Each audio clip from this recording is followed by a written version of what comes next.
به نظر من خودرو یا همون به قول خودمون ماشین یکی از جذابترین اختراعات به دست بشره که تا حالا اتفاق افتاده. به نظر من جذابترینشونه. وقتی سال به سال پیشرفت کرد و ماشینا پیشرفته تر شدن و یه ذره تو دل مردم دیگه بیشتر جا افتادن و کلا همه گیر شد، این ماشین ها به مروری توی زمان یک شخصیتی برای خودشون پیدا کردن. به عنوان مثال مثلا یه ماشین خاصی رو وقتی مردم میگه آقا 80% رانندش دیوونه است یا مثل دیوونه ها رانندگی میکنه. تو ایران هم همین چین نوع ماشینایی داریم. حالا نمیگم یه وقت به کسی بر نخوره چون منظور ما همه که نیستن، اما به کل میخوام بگم ماشین ها شخصیت های متفاوتی برای خودشون دریافت کردن به واسطه راننده هاشون. و حالا تو این ویدیو اومدیم ماشین بعضی از قاتل های سریالی رو ببینیم که چی بوده و به چه علت بوده، و از اون ور کلا ماشین هایی که معمولا گنگسترها و یا خلافکارها یا سارقا یا خلاصه خلافکارا معمولا خیلی طرفدار داشته بینشون و ازشون استفاده میکردن و کاربرد داشته براشون رو ببینیم و ببینیم که اصلا چرا از این ماشینا معمولا استفاده میکردن. پس تا انتهای این ویدیو با من همراه باشین که آخر این ویدیو میخوام مال ایرانش هم بهتون بگم.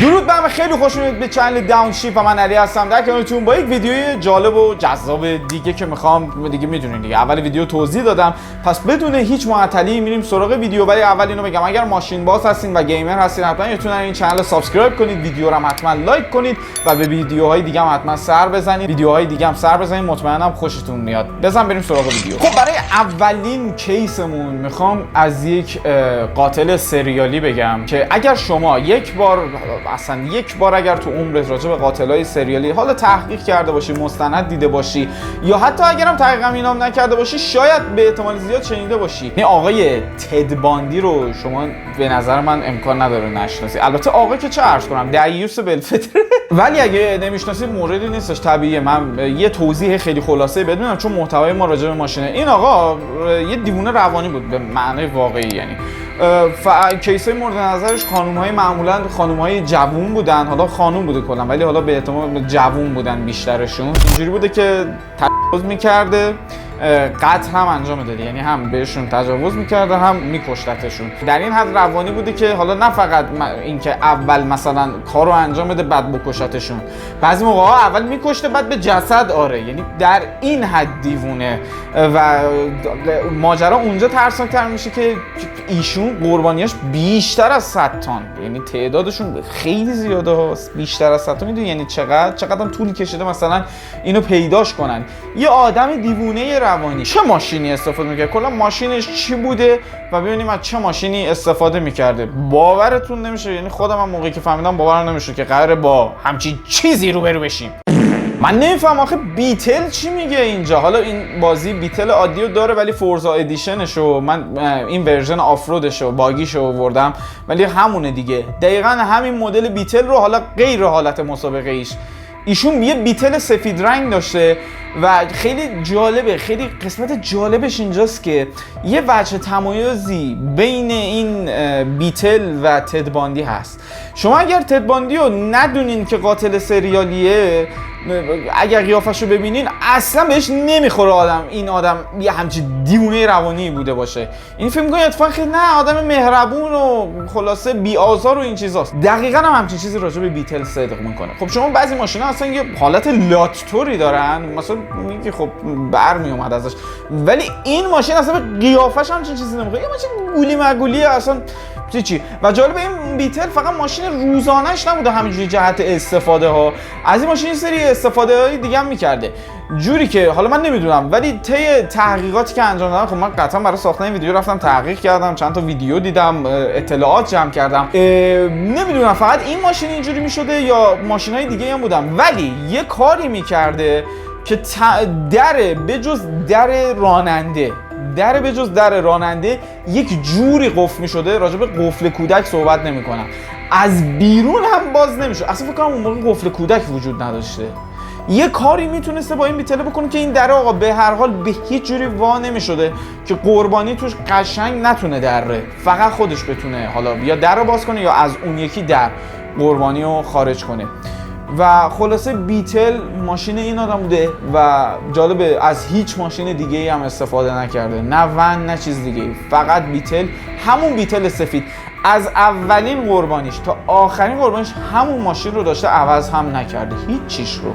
و این از اولین ماشین ما که من خودم میگم انتظار نداشتم همچین ماشینی باشه، ولی خب این ماشین قاتل سریالیه، ماشینی نیستش که بین خلافکارا محبوب باشه. ماشین بعدی که میخوام بهتون معرفی کنم راجع به قاتل سریالی نیست، ماشینیه که تو دهه 90 مثلا از سال 1990 اینطورا میتونم بگم ماشین محبوبی بین خلافکارها بوده، ولی در از حالا گنگسترها یا رئیسا، ولی نه برای خودشون، برای نوچه هاشون، برای افرادشون. من نمیدونم راستش اسم دقیق این مدل آدما رو چی میشه گفت، ولی نمیدونم نزول خور میشه گفت یا چیز.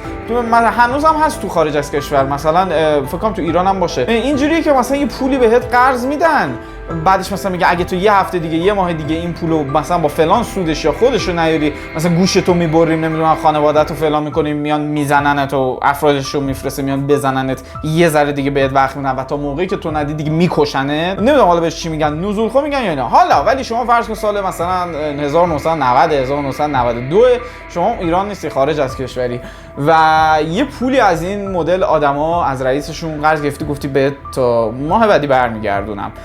اگر الان مثلا اول ماه بعدیه، یعنی سر ماه رسیده و تو این پول جور نشده، تحویلم ندادی و یه روز آروم داری تو خونت زندگی میکنی و میگی خدایا چیکار کنم، اگر یه همچین چیزی رو مخصوصا با رنگ مشکی یه همچین چیزی رو میدیدی که داره نزدیک خونت میشه، نمیدونم یا باید فرار میکردی یا یه جا خودتو گم و گور میکردی، چون اتفاق خوبی اون روز برات نمیافتاد.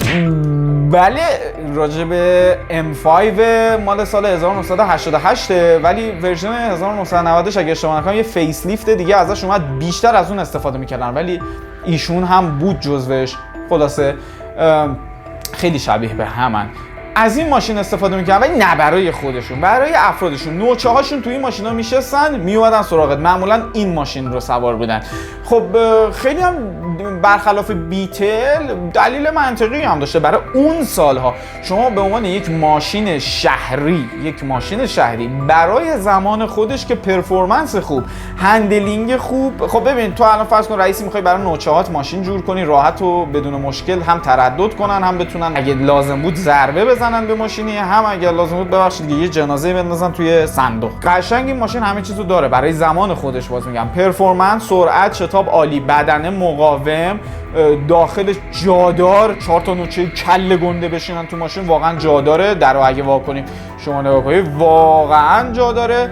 و از اون ور میریم سراغ صندوق عقب این ماشین، واقعا یه جنازه رو خوب جا میده دیگه، کیس خوبیه. خلاصه من چرا اینجوری میگم اینو، به خدا یوتیوب بند نکنیم. ماشین خوبی بوده اون زمان، زیاد برای اینجور افراد استفاده میشده. اینا رو تحقیق کردم، به خدا خودم در نمیارم، خیلی میگم دیگه. خلاصه استفاده ازش زیاد بوده. ماشینی بودی که هم می‌خواستی مثلا یکی رو دنبال کنی میتونستی باهاش برسی توی شهر، بخوای یه ماشین شهری رو دنبال کنی، و ماشینی بودی که اگرم میرسیدی میزدی هم بدنه مقاوم بوده و از اونم برای کارهای دیگه هم خوب بوده. قیافم که گنگ، خدایی قیافم گنگ و ترسناکه. خلاصه شما اگه اون موقع اگه از اینا پول قرض گرفته بوده باشی و همچین چیزی دیدی داره میاد جلوی در خونت، یه جوری خودتو گم و گور کن، چون در غیر این صورت اگر یه چند تا کتک مفصل میزننت بعدش میرن مثلا میگن تا هفته دیگه ولی جورش کن، تا هفته دیگه هم جور نکنی دوباره اینو میبینی. انقدر این ماشین رو میدیدی تا آخر خود خدا رو میدیدی. بچا شامل این آدم جدیدی که میخوام بگم دقیق اسمش یادم نیست، مال اونم دوران قدیم بوده ولی اسم اولش رابرت لی، حالا اسم کاملش رو اینجا براتون نوشتم، الان یه لحظه حضور ذهنم خارج شد اسمش یادم رفت. این آقا هم مثل تد باندی قربانیاش خانوما بودن ولی حالا دیگه فکر کنم به جوون اینا کاری نداشته. حالا مثل تد باندی هم اون تعداد چیز نداشته ولی کلا آدم دیوونه میمونه بوده مثل اون. ایشون از 2 ماشین استفاده میکرده. یکیش این ماشین دقیقاً نیست ولی یک فورد ونتوره که دقیقاً قیافش کپی پیست اینه و چون فورزا نداشت من به جاش این رو آوردم، ولی میخوام ببینم شیپ و اینا همینه که ازش استفاده میکرده که خب این یه ذره منطقی تر شد واقعا برای این قاتل سریالی. ولی یه ماشین دیگه هم استفاده میکرده. دقت کنید که گفتم قربانیاش خانوما بودن. این آقا یه شورولت کوروت قدیمی سفید رنگ هم داشته برای زمان خودش، البته جدید بوده همینی که میبینین و خب اینجا یه ذره وقتی می‌بینیم قربانی‌ها خانومن یه ذره اینجا منطقی‌تر میشه. با این ماشین مخر رو می‌زده ارزم به حضورتون. البته اینو از خودم نمیاره، واقعا نمی‌مونه. با این ماشین می‌رفته و معمولاً یکی از تریکاش بوده، یکی از روشاش بوده، مخر رو می‌زده، سوار می‌کرده، یه ذره اعتماد سازی حتما می‌کرده. حالا دیگه ادامه‌شو نمیدونم. حالا بعدش اون تجاوز و قتل رو انجام میداده و بعدش اون خانوما رو منتقل میکرده به ون دیگه. حالا نمیدونم از که حتما از شر جسد خلاص شه دیگه. این ماشین هم واقعا آره دیگه جذب خانوما ماشین خوبی میتونه باشه. سقفش هم مثل اینکه بله سقف ماشین باز دیگه به دیگه برای زمان خودش دیگه این ماشین اصلا آسه. پس سلطان وضعش بعدم نبوده، وضعش خوب بوده. کثافت عجیبه برام یه همچین آدم روانی مثلا همچین وضع مالی داشته. خیلی ترسناکه مثلا با یه ماشین خوب بریم اسمشو زیاد نمیخوام بیارم اسم اون حرکت رو بزنی و قتل انجام بدی و نمیدونم چجوری.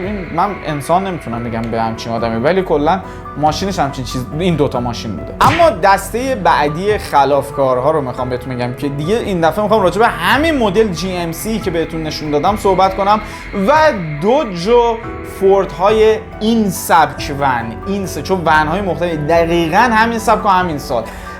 این ماشینا واقعا این ونا کیسای بی‌نظیری برای سارقای خودرو، سارقای نمیدونم جواهر فروشی، سارقای نمیدونم سارقای خونه ها، هر چیز واقعا کیسای خوبی هن. یعنی به نظر من این کمپانی GMC و نمیدونم فورد و داج از فروش این ماشینا انقدر توی بخش پست و یا نمیدونم اسباب کشی خونه سود نکردن که برای سارقا سود کردن از طریق اونا. آخه واقعا ماشین کیس بی‌نظیره، 2 تا صندلی جلو داره و بقیه عقبش این درش وا میشه، بقیه عقبش نگاه کن، فضا رو خودت نگاه کن تو رو خدا. اصلا این کیسه، هر چیزی شما دزدیده باشی، جواهر طلا دزدیده باشی، وسایل خونه دزدیده باشی، اینجا میذاری یا بانک این کیفای نمیدونم پر پول دزدیده باشی میذاری راحت تو جا میشه. 2 نفر آدم اون تهش دوباره جا میشن. یعنی واقعا بی‌نظیر، بدنه مقاوم، استهلاک کم، نیاز نداره وسط راه نمیذارتت و فوق العاده. در کاپوت هم بدیم بالا. این واقعا بچه دزد، واقعا بچه دزد، خیلی آدم دزدی، آدم ربایی انجام دادن با این ماشینا، هنوزم میدن. این ماشین یه جوکی داره تو خارج، یه من ترجمهشو بهتون میگم چون نمیدونم چرا خارجیشو بند میکنن جایی بگی، به اسم آب نبات رایگان برای بچه‌ها استفاده میشه.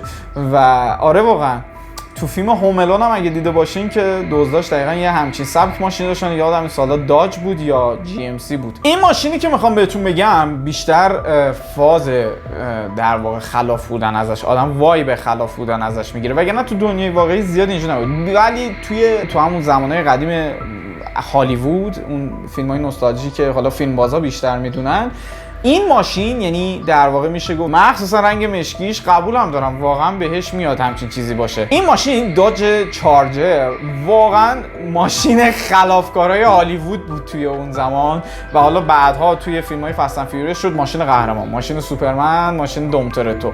ولی قدیما به عنوان ماشین خلافکار واقعا هم قیافه لات بودن و گنگ بودن و خلاف بودن از این ماشین میاد. بدنه مقاوم، تو زمان خودش قدرت خیلی خوب و خلاصه ماشین خلاف میخوره بهش، خدا وکیلی، مخصوصا این رنگ اصلا خلاف بودنه. و این ماشین ورژن نسکارش که زمان خودش که یه ورژن ارتقا یافته این بود که میشد فکر کنم داج دیتونا بند شد. یعنی انقدر قوی بود توی نسکار که دیگه نسکار این ماشین رو، یعنی ورژن نسکارشون، نه این نوع دقیقاً ولی همین پلتفرم بود تقریبا، بند کرد. یعنی گفت آقا این خیلی قویه و نامردی اصلا بنش کرد این ماشین. ولی خب میگم تو دنیای بیرون هالیوود، این دنیای واقعیمون هم بوده ماشین بعضی از خلافکارا، ولی اونقدر فراگیر نبوده چون واقعا 4 تا صندلی داره درسته، ولی خب 2 تا در داره. تو بیای مثلا همکارات سوارشن موقع فرار تو بگی بذار صندلی جلو رو بدم بخوابونم تو بشم، اونجوری نمیشه. واقعا کارایی اونجوری نداره، فقط به درد فرار کردن میخوره. البته الان که دیگه نه، ولی زمان خودش ولی بیشتر تو میگم جنبه هالیوودی داره. گفتم اینم بهتون بگم، خیلیتون حادثه حدس میزدین. بریم سراغ کیس بعدیمون. کیس بعدیمون از دید یک قربانیه، یعنی میخوام ماشین قربانی رو بگم، نه ماشین خلاف، ولی ماشینی که خلافکارها، سارقهای خودرو در آمریکا و کانادا مخصوصا خیلی ارادت دارن بهش. حالا ماشینای زیادی هست که کیسه، مثل تویوتا کمری، مثل این که تحقیق کردم خیلی تو آمریکا کیس دزدیه، یعنی بزننش، سرقتش کنن. اما این ماشینی که میخوام بهتون بگم ایشونه داج چارجر، دقیقا همین سال، همین ورژن، همین فیس لیفت. شما اگر تو آمریکا یا کانادا مخصوصا اگر زندگی میکنید و یه داج چارجر دارید و ماشینتون رو بیرون در گاراژتون پارک میکنید، نه داخل خود گاراژ، اگر بیرون گاراژتون پارک میکنید، شما یک کیس عسل سکسی هستین برای سارقای خودرو. خیلی طرفدار داره این ماشین بین سارقای خودرو، میگم مخصوصا آمریکا و کانادا، اروپا که نه، خیلی دوست دارن این ماشین رو بدزدن. یعنی این ماشین رو ببینن حتی ممکنه دنبالت کنن که ببینن کجاست خونت، یه شب بیان سر وقت ماشین رو ببرن، که خیلیشون هم به پاکستان یا افغانستان و اینا یا حتی شاید عراق میره. حالا عراق کمتر از لحاظ دزدی مفت اونجا میفروشن بدون پلاک، بعضن سوار میشن، معمولا به اون برا میره. این ماشین خیلی میگم طرفدار داره بین سارقا و اگر آمریکا یا کانادا زندگی میکنین و صاحب همچین ماشینی هستین، حتما ماشینتون رو بذارین تو گاراژ. دوباره میریم به دوران قدیم. شما اگر رئیس یک مافیا باشی، پدرخوانده حالا باشی، لفظای دقیقشو نمیدونم، ولی رئیس باشی، گنگستر، سررس باشی اون وسط، شما حتما توی اون دوران این ماشین شما بوده. لینکلن کانتیننتال. واقعا من بعضی موقع احساس می‌کنم لینکلن این ماشین رو یا برای واقعا سیاستمدارا و اینجور چیزا ساخته یا برای رئیس گنگستر رو ساخته. خدایی دلیل دیگه چون نداره وجود این ماشین. قیافه که بزنین بهتون نشون بدم، قیافه که گنگه. حالا یه ورژن دیگه شو بیشتر از این ورژن استفاده میکنن. یه ورژن هست که دقیقاً پلتفرم همینه، قیافه همینه، فکر کنم یه فیس قدیمی‌تر یا جدیدترشه. به جای این چراغای جلو همینه چراغا، ولی درپوش داره، یعنی روش عین این ماشین قدیمی‌ها مخصوصا آمریکایی‌ها درپوش میاد جلوش. حالا این یه ورژن فکر کنم یا جدیدتر یا قدیمی‌ترشه. این ماشین ببین لوکس که هست، واقعا قیافه گنگستری داره. در عقب و نگاه کن چقدر زیبا، مثل رولز رویس باز میشه و عقبش محیط مثلا گبزنی با همکارتون یا کسی که میخواین باهاش معامله کنین هستش و اون جلو هم راننده قرار داره. خلاصه فضا کابین جادار. و از اون ور اگر قصد اینو دارین که برین سر وقت یکی و به افرادتون میگین بکشنش و حملش کنن ببرنش، این کیس بی‌نظیر صندوق این ماشین. حالا این زاپاس رو اگه برداریم سلطان 2 تا جنازه راحت بزرگسال جا میشه این تو. واقعا میگم، یعنی من هدف لینکلن به خدا از ساخت این ماشین همین بوده. اصلا بی‌نظیر این صندوق برای جسد، بی‌نظیر. یا جسد یعنی که دیدی دست و پا رو میبندن، چسب میزنن دهن تا ببرنش یه جایی سر نیستش کنن، میندازن تو. واقعا و حتی توی فیلم‌های هالیوودی هم مشهور شد این ماشین به خاطر دنیای واقعی. معمولا اون زمان کارگردان‌ها و تهیه کننده‌ها مخصوصا رئیس مافیا و اینا بذارن توی فیلمشون، میگفتن خیلی خب تهیه کننده میگفتن صوت اول یه لینکلن کانتیننتال بنداز وسط، توی خرجمون اضافه کن. چون واقعا این ماشین هم میگم توی واقعیت هم توی هالیوود خیلی مال رئیس مافیاها بوده. مخصوصا توی واقعیت خیلی ماشین خلافی بوده، خلاف با کلاس، ولی نه اینکه برن تجاوز کنن، دیوونه روانی، نه، خلاف چیز. حالا سه گنگستر رو پرستیژش رو واقعا داره، کاراییش رو هم داره واقعا.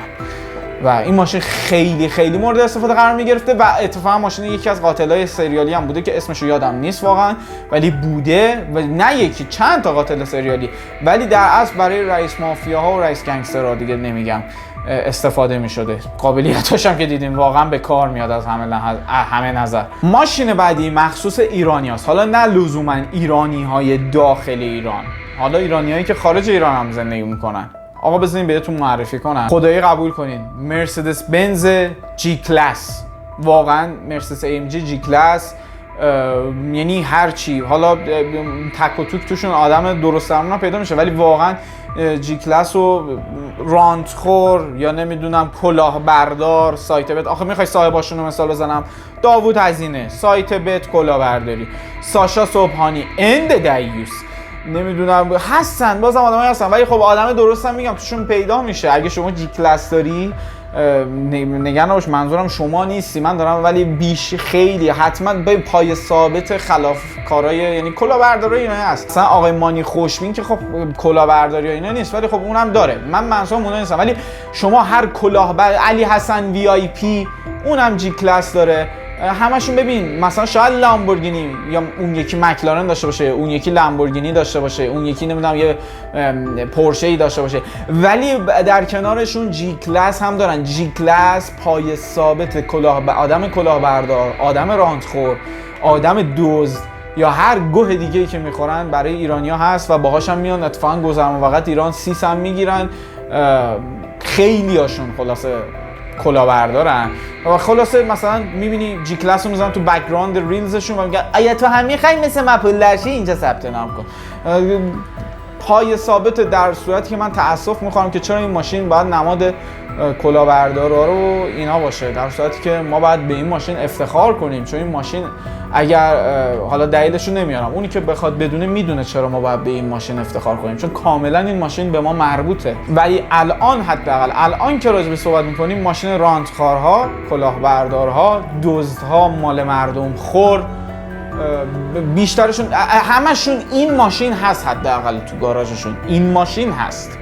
در کنارش ماشین‌های دیگه‌ای هم برای تفریحات دیگه‌ای دارن ازش. و دمتون گرم که تا اینجا ویدیو همراه بودین. تو این ویدیو حالا ماشین‌های بیشتری هم هستن، ولی من گفتم بعضیشون بهتون میگم، گفتم شاید براتون جذاب باشه.